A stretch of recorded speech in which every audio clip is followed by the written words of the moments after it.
Prezados alunos, é um grande prazer estar aqui novamente com vocês e hoje nós estaremos tratando então de um processo mais voltado ao introdutório sobre a relação da filosofia geral e a filosofia jurídica. Dentro desse ponto nós trazemos então o autor Paulo Nader, que vai trazer as contribuições de seu texto para as nossas discussões aqui na nossa aula de filosofia jurídica. Vamos então ao nosso primeiro slide. Primeira pergunta importante que nós temos: o que é filosofia?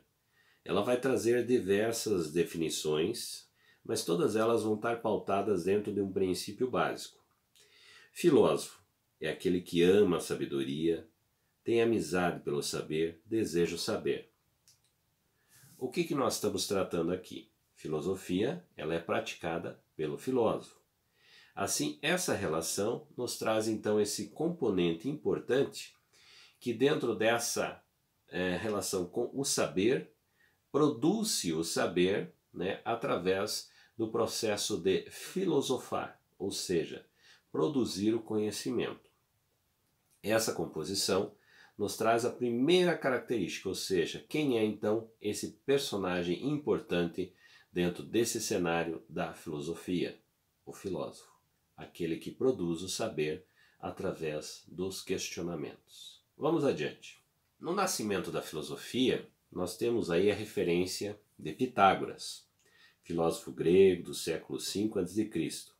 É o responsável pela invenção da palavra filosofia, que trata de um neologismo, evitando o uso da palavra sábio, o que antes era utilizado. Homens podem desejá-la ou amá-la, transformando-se filósofos.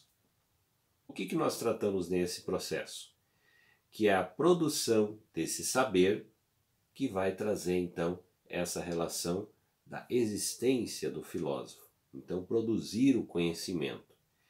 E esse produzir o conhecimento, ele vai partir do princípio de questionamentos. Então nós precisamos entender que quando se trata da relação da produção do conhecimento, ela vai existir em função do quê? De questionamentos, de perguntas que são feitas com relação a questões diversas dentro da sociedade. Vamos adiante. Filosofia, ela tem um amplo desenvolvimento, ela tem uma ampla ação dentro da sociedade. Aqui nós temos dentro desse quadro alguns aspectos aqui específicos dentro da filosofia. Então ela trata da lógica, filosofia especulativa, filosofia prática. Formas de pensamento. Nós temos a lógica formal, dentro do princípio da matemática, das ciências da computação e diversas outras áreas. E a lógica material, que ela é basicamente o quê? Metodológica. Investigativo, filosofia da natureza física. Cosmologia, o universo. Antropologia, o homem. Filosofia além da natureza, transcendência, que nós temos em alguns aspectos. Ontologia, trata basicamente da ideia do ser. Gnoseologia, é o conhecer, a produção desse conhecer através dentro desse princípio. Filosofia prática, a praxis, o que nós temos dentro desse canal? A ética, nós temos a moral, costumes, ethos, que é efetivamente a ideia da conduta, e o comportamento, que hoje poderia até ser visto através do que nós chamamos hoje dentro do cenário e do universo jurídico, que é o decoro, principalmente dentro também do universo político. O direito, ele está dentro desse princípio da prática, ou seja, dentro desse critério a gente vai perceber que os estudos da filosofia do direito, ela vai estar pautada dentro dessa relação. Outro aspecto importante também, nós temos a estética, que vai estar pautado basicamente nessa relação da busca da perfeição, a busca da beleza, que a estética ela vai estar dentro desse critério aí. Ok? Vamos adiante então. Então essa é uma divisão que nós temos, quando a gente percebe assim, essa amplitude que existe dentro da filosofia. É claro que se nós pensarmos, por exemplo, dentro do princípio da filosofia jurídica, Não são todos esses universos que nós estaremos discutindo. E basicamente a relação que nós temos aqui, né, é uma relação de pensar o direito a partir dos princípios filosóficos. Vamos adiante aqui ao nosso próximo slide. A importância das contribuições de alguns filósofos consagrados. Aí nós temos esses filósofos que vão aparecer em vários momentos em textos específicos aqui.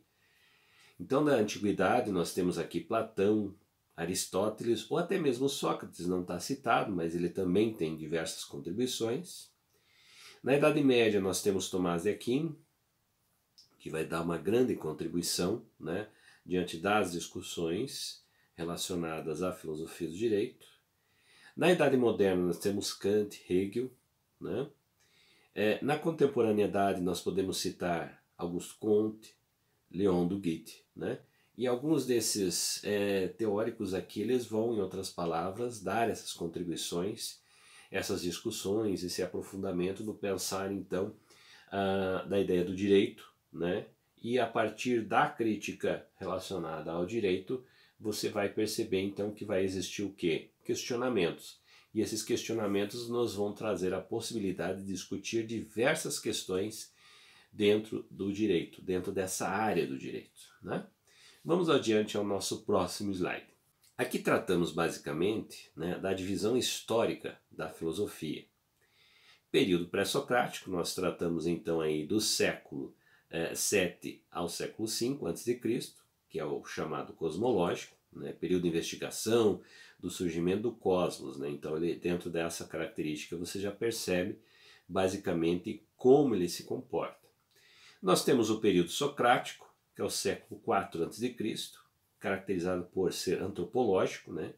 Inaugurado por Protágoras e Sócrates. Surge a filosofia moral, inaugura a investigação de questões acerca das relações humanas, tratando basicamente da ideia da moral e da ética. Pós-socrático, nós falamos então do século 4 a.C. ao século 6 depois de Cristo, que é ontológico, né, período teosófico ou decadente, né, marcado pela desvalorização do pensamento grego e da ascensão da era cristã. Aqui a gente tem então alguns pontos importantes, historicamente falando, de como essa relação se constrói então dentro do princípio do pensar a filosofia. Aí a gente está falando de uma forma geral. E dentro dessas características produzidas, né, nas discussões da filosofia, você vai perceber então que alguns desses aspectos vão estar pautados e direcionados a discutir o direito e as relações de normas e uma série de questões importantes dentro dessa produção do conhecimento. A partir daí, os questionamentos eles serão extremamente importantes porque vão contribuir para discutir de forma mais ampla a ideia do direito. Vamos ao nosso próximo slide. No entendimento de Mascaro, a filosofia do direito não se limita a respostas do jurista sobre o próprio direito, na medida em que se estende da compreensão média do operador do direito sobre si próprio e sua atividade. Assim, a filosofia do direito pode desvendar conexões íntimas entre o direito, política, moral, capitalismo, entre outros. O professor Alisson Mascaro nos traz essa possibilidade, né, de entendermos que os questionamentos, as análises, eles vão trazer assim e até alguns momentos desvendar diversas características existentes dentro do direito que vão nos possibilitar então ampliar o conhecimento. Essa relação ela passa a ser importante, então dentro desse critério nós podemos perceber que a filosofia nos traz essa característica, né? Então o filosofar, o produzir o conhecimento e os questionamentos que existem naturalmente dentro da filosofia, que fazem com que ela exista, né? Que fazem com que ela surja de forma muito importante dentro da sociedade, com as suas contribuições, faz também com que o próprio direito, né, dentro desses questionamentos, repense diversas questões dentro da sua estrutura. Assim, passa a ser, então, uma característica importante, né, essa relação desse suporte, desse apoio que a filosofia nos dá ao pensar então o direito.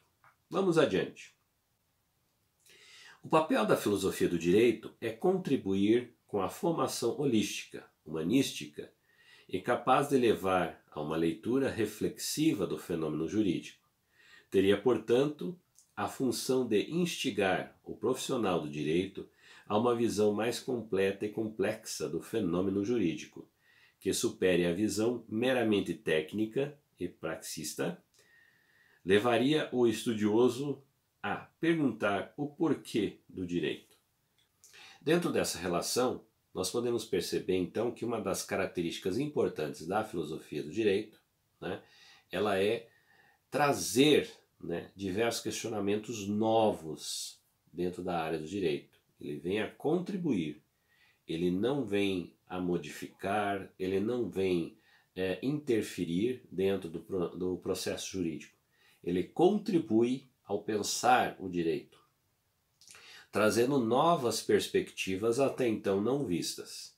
Então essa é uma característica importante. Então pensamos a filosofia de modo geral, nós podemos entender então que ela é um processo questionador de diversas temáticas dentro da sociedade, né? E ao pensar nisso, diretamente pensando na ideia do direito, né, você vai pensar então como ela pode contribuir, né, com pensar o direito, ou seja, lacunas que existem que de certa forma elas vão, em outras palavras, trazer para nós, né, diversas contribuições, e isso passa a ser uma relação importante. O nosso autor, o nosso teórico, né, que é a referência do nosso texto, ele traz uma composição extremamente importante. Então Paulo Nader ele fala para nós que existe uma relação do princípio filosófico e daqueles que se dedicam a discutir a filosofia e aqueles que são de dentro da própria área do direito e também têm um conhecimento, né, e domínio de correntes filosóficas. Vamos ao nosso próximo slide. Segundo Nader, a filosofia do direito provém de classes de pensadores. Primeira delas, filósofo, que nos traz uma visão externa.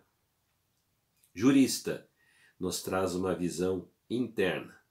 Jurista-filósofo, a função dos conhecimentos. Nós temos aqui 3 pontos importantíssimos que Paulo Nader nos traz para nós refletirmos. Primeiro ponto, ele traz para nós a ideia do filósofo, aquele que vai, em outras palavras, apresentar uma visão externa. Dentro dos princípios e da característica da própria filosofia, ele nos traz essa característica, que é, em outras palavras, a característica daquele praticante da própria filosofia. Então está dentro desse critério. É uma visão, na composição dele, externa, que não consegue aprofundar as discussões do próprio direito por não ter essa familiaridade dentro desse mecanismo. Aí nós temos um segundo ponto, que seria o quê? O jurista. Então o jurista discutindo a filosofia, ele traz de uma visão interna, né, sem essa relação externa, então você está habituado a os comportamentos dentro desse universo jurídico, ou seja, dentro dessa relação, sem possibilitar a ampliação. E um terceiro ponto que Paulo Nader nos traz é a ideia, por exemplo, do chamado juris-filósofo. Quem é essa figura? Essa figura é o componente da junção desses dois processos, de uma forma extremamente crítica. Então você tem aquele que domina o conhecimento jurídico, dentro das características da sua própria vivência e prática, e também aquele que domina as correntes filosóficas, ou seja, complementando de forma crítica, né, aquilo que é a sua prática, o seu conhecimento no seu dia a dia, que é a sua prática jurídica, sendo analisada e sendo descrita de forma crítica pelo princípio filosófico. Aí nós temos a figura do juris-filósofo. Em outras palavras, a contribuição das produções científicas dos juris-filósofos, elas passam a ser muito importantes e elas conseguem aprofundar esse mecanismo da discussão do direito. Aí nós podemos citar diversos autores aí importantes que estão dentro dessa característica, como é o caso, por exemplo, de Alisson Mascaro, como é o caso, por exemplo, de Miguel Reale, né? Eduardo Bittar, uma série de autores que estão dentro dessa característica, ou seja, essa vivência do universo jurídico na sua prática e, ao mesmo tempo, o domínio das correntes filosóficas que compõem esse universo, que possibilitam, teoricamente, essa discussão da relação do direito. Vamos adiante. Então, quem é o jurisfilósofo? Trata-se daquele que conhece as correntes filosóficas, bem como as categorias lógicas do direito, com o objetivo de avaliar o rigor lógico dos conceitos jurídicos e a adequação do direito positivo às necessidades sociais atuais. Aí a gente pode perceber, então, as contribuições dos jurisfilósofos, elas são extremamente importantes, porque elas nos trazem essa composição, que nos trazem essa possibilidade de discutir questões voltadas à área do direito e, ao mesmo tempo, possibilita aprofundar esse processo da discussão. Vamos adiante também. Paulo Nader nos traz formas de conhecimento. Vamos observar o próximo slide. Os graus de conhecimento. Conhecimento vulgar, conhecimento científico, conhecimento filosófico. 3 aspectos importantes. Quando nós tratamos da ideia do conhecimento vulgar, nós estamos falando dentro de um princípio da própria produção do conhecimento na sociedade, né? Que vai, em outras palavras, trazer para nós essa relação, por exemplo, daquilo que naturalmente se produz na sociedade, comportamento. Se nós tivéssemos em uma discussão antropológica, nós falaríamos que isso é uma produção cultural. Então, seria basicamente dentro dessas relações produzidas na sociedade. O que é o conhecimento científico? Aquele que necessita de uma comprovação científica. Então, dentro desse universo, nós temos o quê? Por exemplo, você vai fazer um experimento dentro do laboratório, né? Você tem um questionamento, você tem uma pergunta, você tem um objetivo, por que ele está acontecendo, e obviamente você vai precisar o quê? Você vai precisar de uma resposta científica para essa composição. Então esse é o quê? É uma das características do conhecimento científico, né? Trazer a comprovação daquilo que foi produzido. E o terceiro ponto que nós temos aqui que ele cita é o conhecimento filosófico. Aquele que por si só ele já se produz e não tem a necessidade de uma comprovação. Porque o seu próprio questionamento já é a produção de um novo conhecimento. Então aí você já tem a produção científica de uma característica, produção vulgar de outra característica e a produção filosófica de outra característica. Todas elas tratando basicamente da ideia do conhecimento. Vamos adiante. No entendimento de Nader, o termo filosofia do direito pode ser empregado de forma ampla, abrangendo todas as indagações sobre o valor, a função das normas que governam a vida social no sentido justo. Bom, nós podemos entender assim de forma bem clara, né, que nessa relação, por exemplo, do Paulo Nader, ele nos traz, então a filosofia do direito está dentro desse componente, está dentro desse universo. Questionador, por natureza, e ao mesmo tempo ele traz o quê? Ela traz essa relação das discussões que podem ser ampliadas, né, com esse suporte crítico que nós temos aí, que é os princípios da própria filosofia.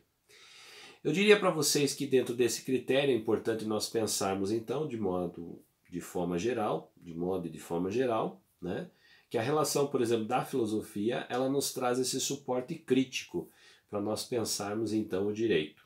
E o pensar o direito é pensar na sua prática, seu princípio dogmático. E ao mesmo tempo, quando nós estabelecemos essa relação com a filosofia, nós trazemos então esse aspecto específico, que seria então, em outras palavras, essa discussão do crítico, ou seja, das perguntas, dos questionamentos que surgem dentro desse universo. Dentro dessa relação, nós temos então a produção do conhecimento, que se faz diante de todo esse universo, que se faz diante de todo esse componente, que é a produção empírica do direito, que ele produz, né, no seu cotidiano, no seu dia a dia, e ao mesmo tempo a crítica que se faz com relação, né, a essa estrutura que nos dá esse suporte de uma crítica dentro do universo do direito, que é a filosofia. Assim nós temos então esse componente construído da filosofia do direito, que se constrói diante dessas duas relações. Volto a afirmar que nós temos o direito como uma ciência estruturada e a filosofia como uma ciência clássica desde a antiguidade, e esses dois componentes vão se relacionar. Então a filosofia do direito é, em outras palavras, essa composição da análise crítica que aos olhos da filosofia se tem com relação a essa estrutura e essa prática do direito. A todos vocês, se gostaram do vídeo, deixe o seu like, né? E se inscreva no canal, porque aí você vai estar recebendo os outros vídeos que serão gravados aqui sobre essa temática. A todos, muito obrigado pela participação.